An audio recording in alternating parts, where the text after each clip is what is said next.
குருவி ரொம்பவும் நேர்மையான சுறுசுறுப்பான குருவி. அது தன்னோட வயல்ல தக்காளி, கேரட், கத்திரிக்காய் இப்படி நிறைய காய்கறிகளை பயிர் பண்ணி இருந்தது. அந்த காய்கறிகள் எல்லாம் இப்ப அறுவடைக்கு தயாரா இருந்தது.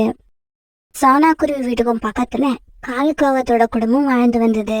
காலுக்காகவும் கோரிக்காகவும் வழக்கம் போல மற்றவங்களை ஏமாத்தி தங்களுடைய வாழ்க்கையை நடத்திக்கிட்டு இருந்தாங்க. ஒரு நாள் கோரிக்காகத்தோட தங்கச்சி அகோசி கோரிக்காகத்தை பார்க்க அவங்க வீட்டுக்கு வந்துச்சு. இப்படி வந்த அகோசி கொஞ்ச நேரம் தன்னோட அக்கா கிட்ட பேசிக்கிட்டு இருந்ததுக்கு அப்புறம் கோரிக்காகத்தை பார்த்து இப்படி கேட்டது.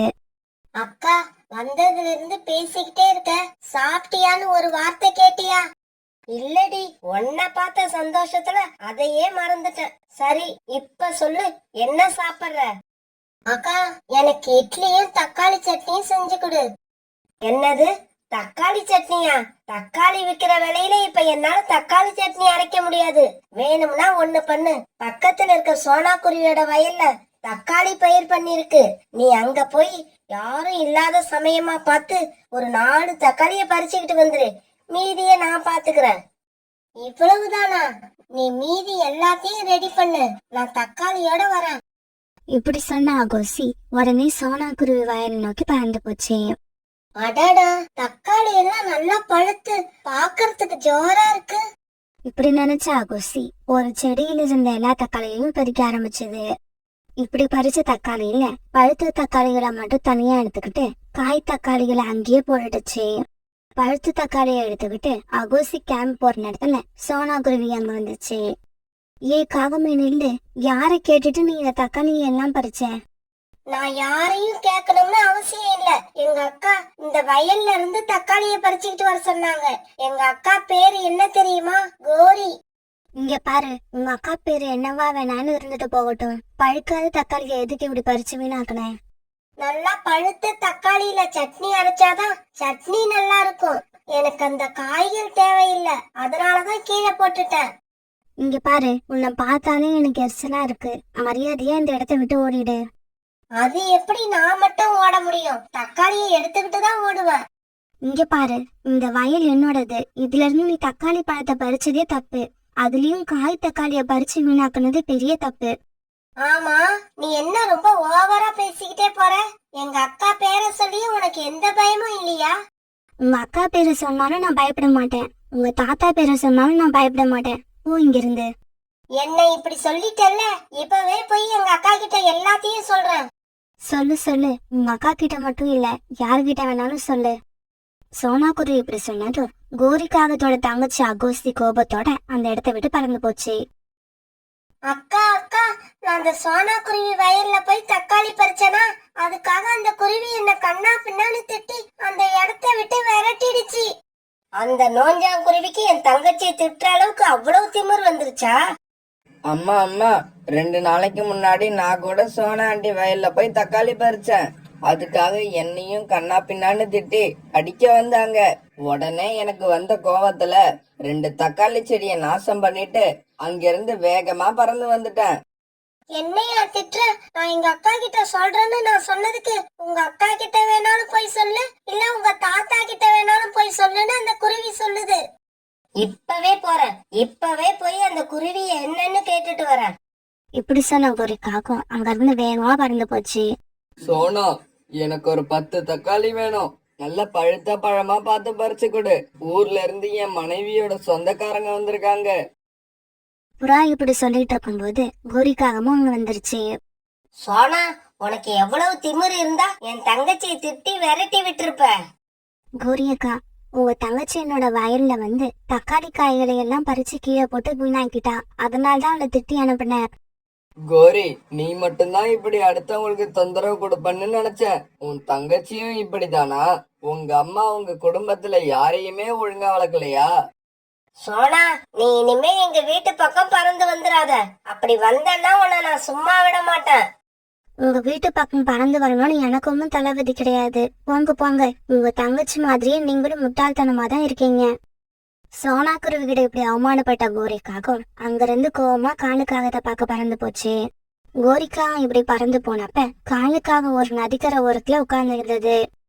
காலுக்காகத்துக்கிட்ட போன கோரிக்காகம் நடந்தது எல்லாத்தையும் காலுக்காகத்துக்கிட்ட சொல்லுச்சு.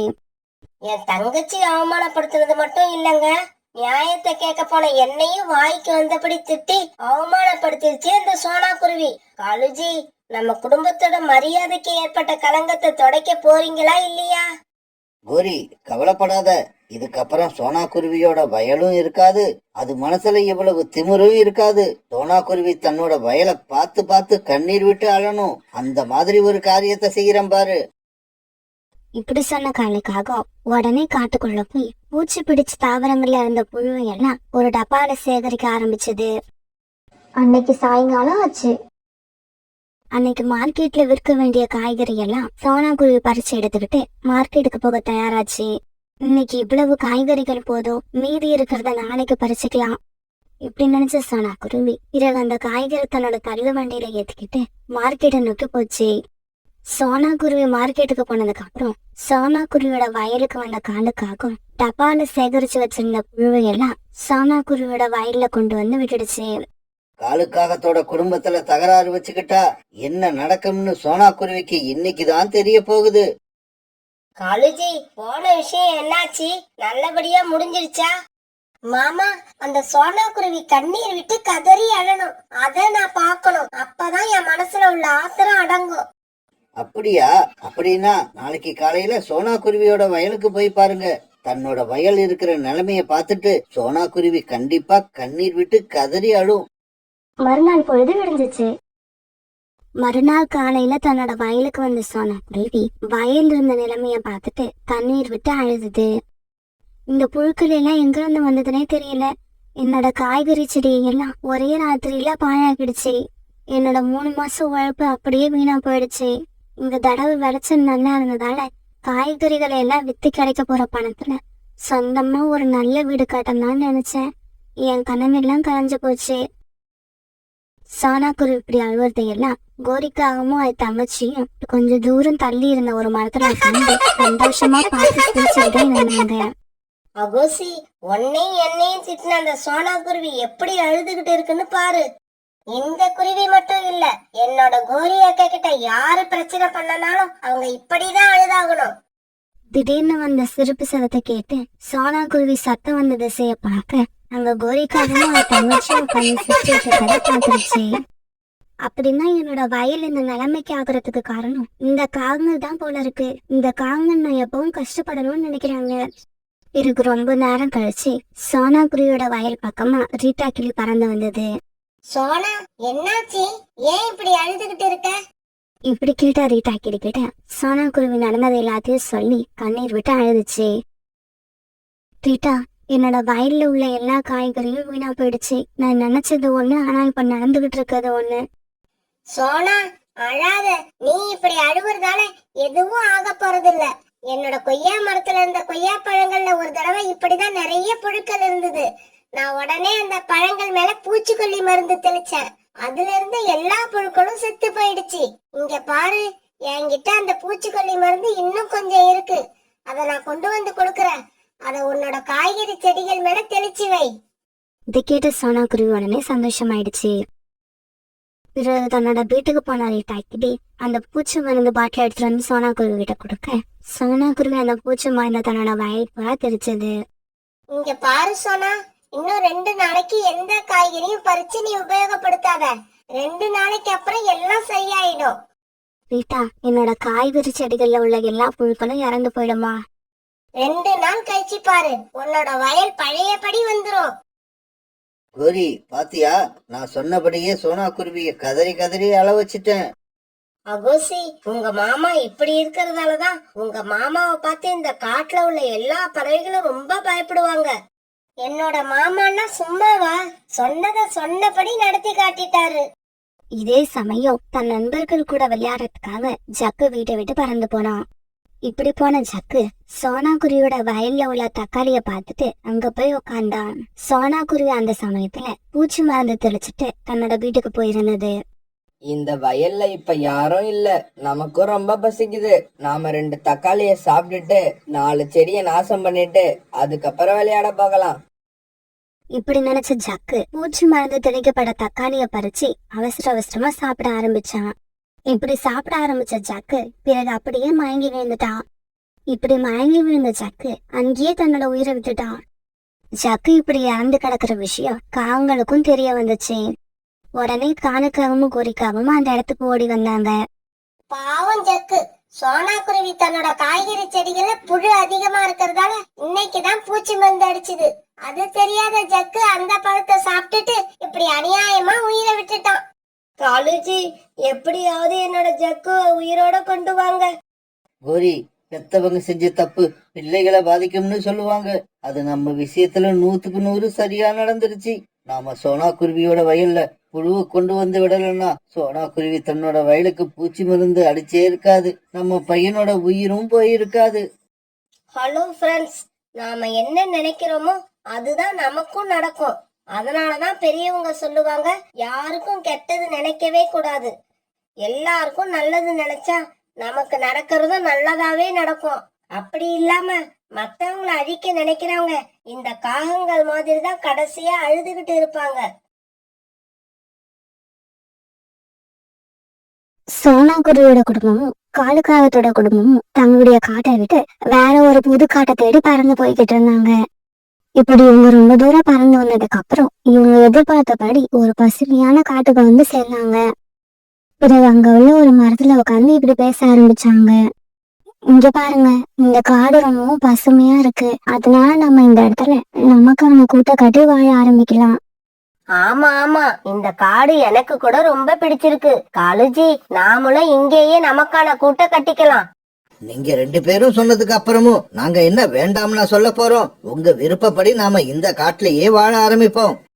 இப்படி பேசிக்கிட்டு இவங்க பிறகு கூடு கட்டுறதுக்காக நல்ல மரத்தை தேட ஆரம்பிச்சாங்க. பிறகு அங்க ஒரு பெரிய தென்னை மரத்தை பார்த்து காலுக்காகவும் குறிக்காகவும் அந்த மரத்துக்கிட்ட போய் உட்கார்ந்தாங்க. ராணா, நாங்க எங்களுக்கான கூட்டை இந்த மரத்து மேல கட்டிக்க போறோம். காலுஜி, இந்த மரத்துல நிறைய இளநீர் இருக்கு. இந்த மரத்து மேல கூடு கட்டிக்கிட்டா நம்ம எப்ப விருப்பப்பட்டாலும் இளநீரை பறிச்சு குடிக்கலாம். இவங்க பேசிக்கிட்டத பார்த்த அந்த தென்னை மரம் இப்படி பேச ஆரம்பிச்சது. காகங்களே, நீங்க இந்த காட்டுக்கு வந்ததுல எனக்கு ரொம்ப சந்தோஷம். இருந்தாலும் நீங்க என் மேல கூடு கட்டிக்க வேண்டாம். வேற ஏதாவது மரத்து மேல போய் உங்களுக்கான கூட்டை கட்டிக்கோங்க. மரம்னா, நாங்க ரொம்ப தூரத்துல இருந்து இந்த காட்டுக்கு வந்திருக்கோம். உங்க மேல கூடு கட்டிக்க எங்களோட நண்பர்கள் விரும்புறாங்க. அதனால தயவு செய்து நீங்க இதுக்கு அனுமதி கொடுக்கணும். முடியாது, என் மேல கூடு கட்டிக்க என்னால அனுமதி கொடுக்க முடியாது. ஏன் எதுக்காக நாங்க இங்க கூடு கட்டக்கூடாது? இங்க பாருங்க காகங்களே, நான் பாக்குறதுக்கு பளபளப்பா இருந்தாலும் என்னோட வேர்கள் இப்ப வலு இழந்து இருக்கு. நான் எப்ப வேணாலும் வேரோட தரையில சாஞ்சிருவேன். என்ன நம்பி என் மேல கூடு கட்டாதீங்க. காலுஜி, இந்த மரம் என்னவோ ஸ்ட்ராங்கா தான் இருக்கு. ஆனா இந்த மரம் நம்மள ஏமாத்த பாக்குது. அது மேல நம்ம கூடு கட்டிக்கிறத அந்த மரம் விரும்பலன்னு நினைக்கிறேன். அதனாலதான் இப்படி எல்லாம் பொய் சொல்லுது. ஆமா கோரி, நீ சொல்றதுதான் சரி. இங்க பாரு மரமே, நாங்க ஏமாற மாட்டோம். உன் மேலதான் கூடு கட்டிப்போம். எங்களை யாரும் தடுக்க முடியாது.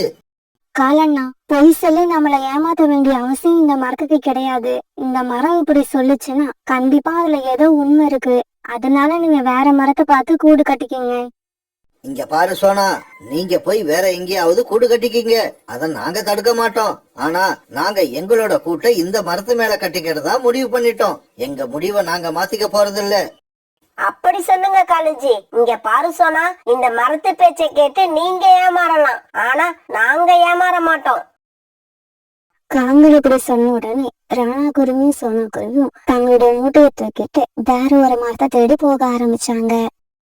இப்படி போன இவங்க ஒரு பெரிய வேப்ப மரத்தை பார்த்துட்டு அந்த மரத்துக்கிட்ட போய் உட்கார்ந்தாங்க. மரம்னா, நாங்க உங்க மேல கூடு கட்டிக்கலாம்னு விருப்பப்படுறோம். அதுக்கு நீங்க அனுமதி கொடுப்பீங்களா? பறவைகளே, உங்களை இந்த காட்டுக்கு நான் வரவேற்கிறேன். நீங்க இங்க வந்ததுல நான் ரொம்ப சந்தோஷமா இருக்கேன். என் மேல கூடு கட்டி வாழ்ந்தீங்கன்னா நான் அதை விட மகிழ்ச்சியா இருப்பேன். மரம் இப்படி சொன்னதை கேட்டுட்டு ராணா குருவியும் சோனா குருவியும் சந்தோஷப்பட்டாங்க. இதனால் வரைக்கும் நான் தனிமையில இருந்தேன். இதுக்கப்புறம் உங்க கூட சேர்ந்து வாழ போறத நினைச்சாலே என்னோட மனசுக்கு நிறைவா இருக்கு. சோனா, வா, நாம போய் காஞ்ச பொருட்களை எடுத்துக்கிட்டு வந்து இந்த மரத்து மேல கூடு கட்டிக்கலாம். மரம்னா, இந்த மூட்டை இங்கேயே இருக்கட்டும். நாங்க போய் காஞ்ச பொருட்களை எடுத்துட்டு வந்து கூடு கட்டுற வேலையை ஆரம்பிக்கிறோம். தாராளமா வச்சுட்டு போங்க. உங்களோட மூட்டைய நான் பத்திரமா பாத்துக்கிறேன். பிறகு ராணா குருவியும் சோனா குருவியும் காஞ்ச பொருட்களை தேடி அந்த இடத்த விட்டு பறந்து போனாங்க. இப்படி போனவங்க ஒரு இடத்துல காஞ்ச பொருட்கள் இருக்கிறத பார்த்துட்டு அங்க போனாங்க. ஆனா இவங்க போறதுக்கு முன்னாடியே காலுக்காகவும் கோரிக்காகவும் அங்க வந்து உட்கார்ந்துருந்தாங்க.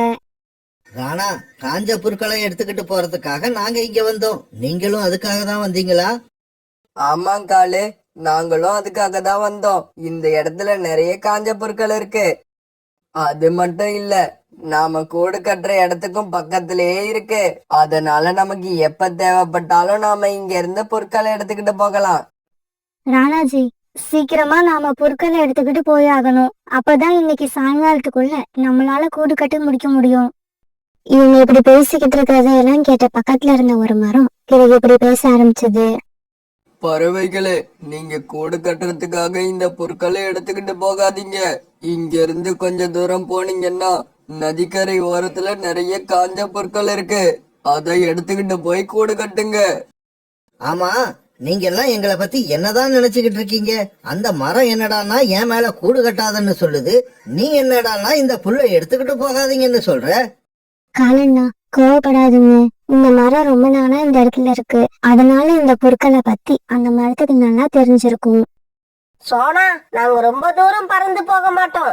இங்க இருக்கிற பொருட்களை தான் எடுத்துக்கிட்டு போவோம். கோரி, எதுக்கும் நல்லா யோசிச்சு பாருங்க. இந்த மரம் இப்படி சொல்லுதுன்னா அதுல ஏதோ ஒரு விஷயம் இருக்கும்.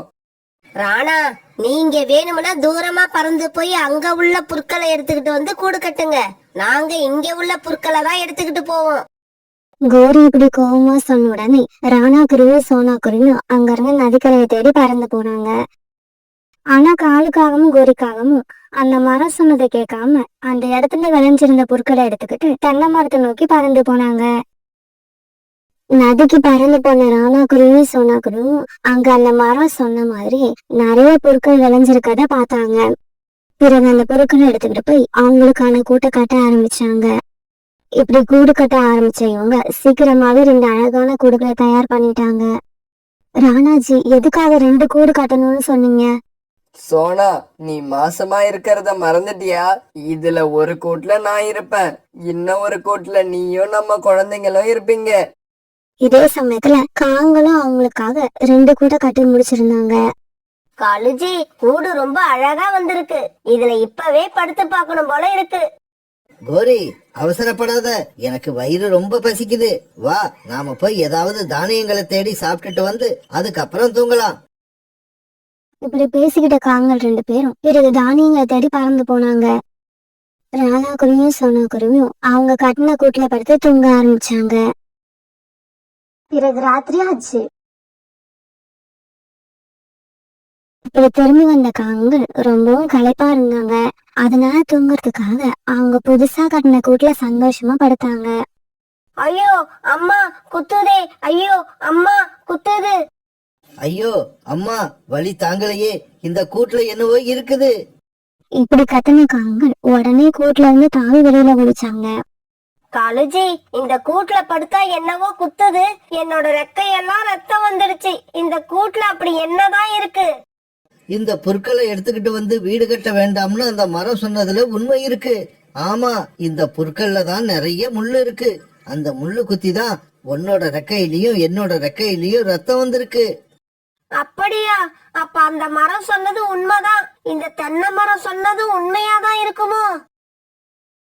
காங்கள் இப்படி பேசிக்கிட்டு இருக்கப்ப வேகமா காத்து வீச ஆரம்பிச்சது. அந்த காத்துல இப்படியும் அப்படியும் ஆன அந்த தென்னை மரம் திடீர்னு வேரோட கீழே விழுந்துடுச்சு. அந்த தென்னை மரம் இப்படி விழுந்ததுல காங்கள் 2 பேரும் தென்னை மரத்தோட ஓலைகளுக்கு அடியில மாட்டிக்கிட்டாங்க. காப்பாத்துங்க, எங்களை யாராவது காப்பாத்துங்க. சீக்கிரம் வந்து காப்பாத்துங்க, உடம்பெல்லாம் வலிக்குது, யாராவது வந்து காப்பாத்துங்க. தென்னை மரம் ஓலைகள் அவங்க மேல விழுந்து அழுத்தினதால வலி தாங்க முடியாத காங்கள் 2 பேரும் இப்படி கத்திக்கிட்டு இருந்தாங்க. இந்த சத்தத்தை கேட்ட ராணா குருவியும் சோனா குருவியும் எழுந்திரிச்சு உட்கார்ந்தாங்க. சோனா, யாரோ கத்துற சத்தம் கேக்குது. ராணாஜி, அந்த சத்தம் காங்களோட சத்தம் மாதிரி இருக்கு, வாங்க போய் பாப்போம். பிறகு தென்னை மரம் இருக்கிற இடத்துக்கு வந்து பார்த்த ராணா குருவியும் சோனா குருவியும் தென்னை மரம் விழுந்து கிடக்கிறத பார்த்துட்டு அதிர்ச்சி ஆனாங்க. சோனா, சீக்கிரம் வா, இந்த தென்னை மரத்து ஓலைகளை தூக்கி வேற பக்கம் போட்டுட்டு காகங்களை காப்பாத்துவோம். இப்படி பேசிக்கிட்ட ராணா குருவியும் சோனா குருவியும் சேர்ந்து அந்த தென்னை வேலைகளை வேற பக்கமா தூக்கி போட்டாங்க. பிறகு காங்கன் 2 பேரும் அழுதுகிட்டு எழுந்திரிச்சு உட்காந்துங்க. காலு கோரி, நீங்க 2 பேரும் அந்த மரங்கள் சொன்னதை கேட்டு நடந்திருக்கணும். அதை கேட்காததாலதான் 2 பேரும் இவ்வளவு கஷ்டப்பட்டுட்டீங்க. தென்னை மரத்தோட ஓலைகள் உங்க மேல விழுதால உயிர் தப்பிச்சிட்டீங்க.